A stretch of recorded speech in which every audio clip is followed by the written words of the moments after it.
Bismillahirrahmanirrahim. Assalamualaikum warahmatullahi wabarakatuh.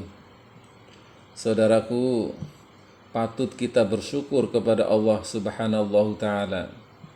Sebagai orang Islam, kita diwarisi oleh Nabi kita Muhammad Sallallahu Alaihi Wasallam dua perkara, yaitu Al-Quran dan As-Sunnah, yang bila kita memegang teguh pada keduanya, kata Nabi, kita tidak akan tersesat dalam menjalani kehidupan di dunia ini. Saudaraku, masalahnya Al-Quran yang diturunkan kepada kita dalam bahasa Arab, meskipun sudah banyak terjemahannya dalam bahasa Indonesia, masih menjumpai kendala dalam memahami apa yang dimaksudkan yang sebenarnya oleh Al-Quran itu, saudaraku. Afdolnya, saudaraku, bila kita menjumpai ketidakpahaman tentang Al-Quran itu, kita bertanya langsung kepada Nabi, seperti juga dulu para sahabat lakukan. Namun Nabi kita sudah meninggal, saudaraku. Jadi kita tidak bisa bertanya kepada beliau. Lalu kepada siapa yang bisa menjelaskan Al-Quran itu? Kecuali kepada para penggantinya, para pengganti beliau, yaitu para ulama, para ustadz, kiai, ajengan, buya, syekh. Merekalah yang mewarisi risalah kenabian dari para nabi sebelumnya, terutama dari Nabi kita Muhammad Sallallahu Alaihi Wasallam. Bahkan sering kita dengar bahwa ulama adalah pewaris para nabi. Jadi saudaraku, bila kita yang orang awam mendapat warisan berupa Al-Quran dan As-Sunnah, maka para ulama itu di samping mendapatkan Al-Quran dan As-Sunnah, mereka juga mendapat kemuliaan dari kita, saudaraku. Kemuliaan karena ilmunya dan kemuliaan karena doanya.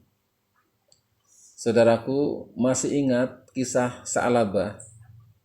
Sa'labah itu adalah orang yang paling miskin, hidup di bawah garis kemiskinan yang paling miskin, saudaraku.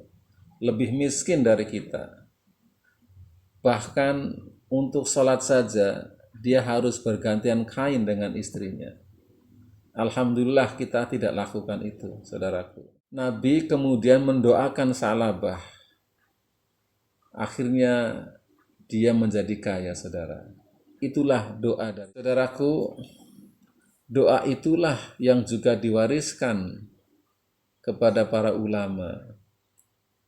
Jadi kalau orang awam itu kan tidak bisa berdoa, tidak tahu ilmunya, paling banter juga doa dalam hati atau doa dalam bahasa kita sendiri. Tapi para ulama itu mendapatkan warisan doa, saudaraku, selain dapat warisan ilmu. Saudaraku, para ulama itu di samping mendapatkan warisan Al-Quran dan As-Sunnah, mereka juga mendapatkan risalah kenabian yang perlu disampaikan kepada kita. Mereka mendapatkan ilmu, mereka juga mendapatkan doa. Itulah warisan yang sekarang dipegang oleh para ulama, yang kadang kita melupakannya. Kita lupa dengan warisan doa itu, saudaraku. Saudaraku, makanya kiai-kiai di kampung itu sering dikunjungi oleh umatnya, oleh jamaahnya, minta berkah, minta barokah, minta didoain, minta didoakan, apapun urusannya, ya, minta dicarikan hari baik kalau mau menikah, ya, bahkan kalau mau ke Jakarta, ya, dari kampung itu juga minta hari baik dari ulama ya, dari kiai di kampung ya. Jadi sangat dihormati karena doanya, saudaraku ya. Yang ini di zaman sekarang di Jakarta itu dilupakan oleh umat Islam. Umat Islam itu sekarang ini hanya menghargai keilmuannya, tapi doanya tidak. Saudaraku, maksud saya saudaraku, karena para ulama itu mewarisi risalah kenabian, maka kita memperlakukan para ulama itu, memuliakan mereka sebagaimana kita memuliakan Nabi kita. Dulu para sahabat dilarang berbicara lebih keras melebihi suara Nabi. Saudaraku, di surat Al-Hujurat ayat 2 dikatakan bahwa bila kita berbicara lebih keras daripada suara Nabi, dalam konteks sekarang adalah kepada para ulama kita, maka dikhawatirkan tanpa kita sadari amalan kita itu akan lenyap. Gitu. Kemudian di ayat berikutnya, yaitu ayat 3-nya, bahwa bila kita berbicara dengan lemah lembut, dengan baik kepada mereka, kepada para ulama, itu tandanya hati kita telah teruji untuk menjadi bertakwa. Ya saudaraku, jadi mari kita praktekkan ya, praktekkan muliakan para ulama kita. Ya, saudaraku, memandang ulama saja ibadah. Ya, karena seperti kita memandang para nabi, mereka itu pengganti nabi. Ya. Jadi melihat wajah mereka itu ibadah. Makanya kalau kita datang ke mereka, pandanglah wajahnya, bicara dengan lemah lembut, minta doa, ya, minta didoakan. Ya. Al-Quran Surat Al-Baqarah ayat 273 mengatakan bahwa kita itu berinfak kepada orang-orang miskin, orang fakir. Tapi yang lebih afdol adalah kepada guru-guru kita. Lil fuqara illadzina uksiru fi sabilillahi la yastati'una darba لا يستطيعون ضربا في الأرض يحسبهم الجاهل أغنياء من التعفف تعرفهم بسيماهم لا يسألون الناس إلحافا وما تنفقوا من خير فإن الله به عليم. Begitu saudaraku. Jadi lebih afdol kita itu berinfak kepada fukoro, kepada guru-guru ngaji kita yang fakir, daripada kepada orang fakir yang biasa. Ya. Jadi afdolnya kita infak kepada fakir yang mereka menghabiskan waktunya berjuang di jalan Allah. Mereka tidak ada waktu, hanya sedikit waktunya untuk mengurusi dunia mereka. Karena mereka harus mengurusi jamaah, mengurusi masjid, mengurusi musola, dan sebagainya. Ya. Sehingga mereka mungkin secara materi itu rendah ya dan menjadi fakir. Maka itulah afdolnya kita berinfak kepada mereka.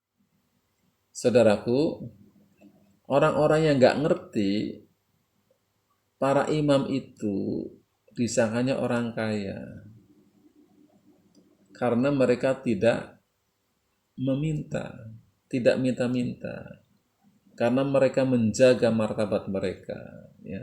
Tapi sebenarnya mereka itu membutuhkan bantuan kita, ya. Ta'rifuhum bisimahum, kita itu mengenali mereka kok. Orang mereka itu imam kita, guru-guru ngaji kita mengenal mereka.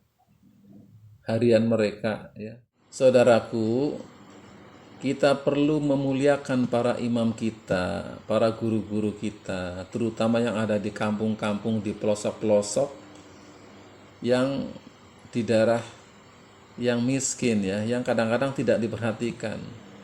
Sampai-sampai ngimaminya bengek-bengek sambil batuk ya, udah kurus ya. Habis itu disalahin gara-gara keuangannya tidak transparan karena memang tidak ngerti pembukanya ya. Lalu kita mudahnya mengecap mereka korupsi. Nah, ini masalahnya biasanya terjadi di kampung ya. Saudaraku, bila terbukti karena kelalaian, kealfaan atau kefakiran para imam itu kemudian menggunakan kas masjid atau musola, maka yang patut dipotong tangannya adalah para jamaah. Para jamaah yang patut dipotong tangannya. Karena mereka tidak memuliakan imamnya. Bahkan ada yang merasa senang kalau imamnya membuat kesalahan. Ya. Itulah godaan setan, saudaraku ya. Jadi yang patut dipotong tangannya itu adalah para jamaahnya karena mereka tidak menghormati, tidak memuliakan para imam. Saudaraku, dulu di zaman Khalifah Umar bin Khattab, ada seorang pengusaha datang kepada Umar. Wahai Amirul Mukminin, potonglah tangan 2 karyawan saya karena mereka mencuri harta saya. Jadi pengusaha itu melaporkan karyawannya. Lalu didiemin sama Umar. Ya. Selang berapa lama datang lagi pengusaha itu laporan karena memang Umar tidak memberikan tindakan kepada karyawannya. Dia melaporkan lagi, wahai Umar, wahai Khalifah, potonglah tangan 2 karyawan saya karena mereka telah mencuri harta saya. Ya, saudaraku, lalu apa jawaban Khalifah Umar? Sekali lagi kamu melaporkan karyawanmu, maka yang akan saya potong adalah tanganmu. Karena kamu tidak bisa mensejahterakan karyawanmu. Dalam kondisi paceklik, kamu membiarkan mereka dalam kefakiran, tidak dibantu. Ya saudaraku ya. Jadi malah yang mau dipotong itu bosnya ya. Karena bosnya tidak memperhatikan kesejahteraan karyawannya. Ya. Makanya pantas nanti yang dipotong itu tangan jamaahnya karena tidak memperhatikan, tidak memuliakan imamnya. Saudaraku, pernah ada kisah seorang nenek yang disangkakan mencuri kayu jati ya. Kalau nggak salah itu masuk ke pengadilan ya, kemudian dijatuhi hukuman ya, seorang nenek itu ya.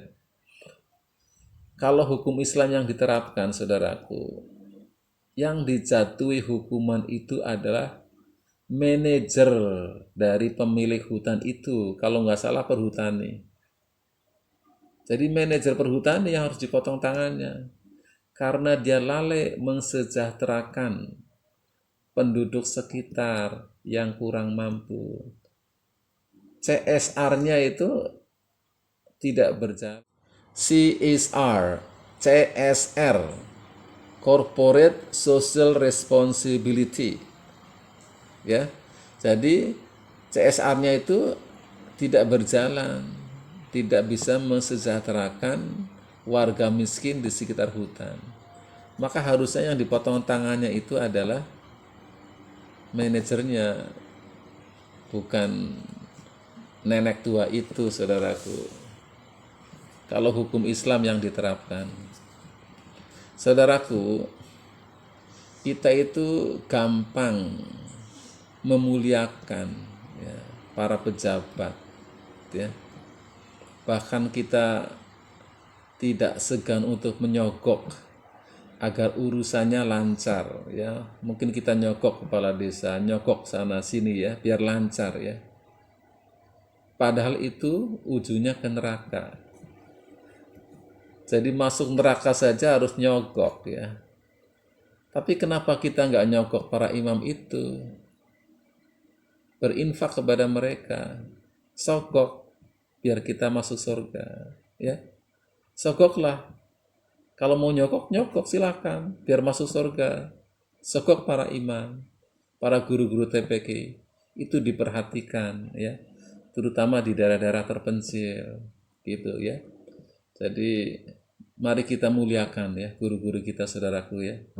Mudah-mudahan ada manfaatnya. Sekian, wassalamualaikum warahmatullahi wabarakatuh.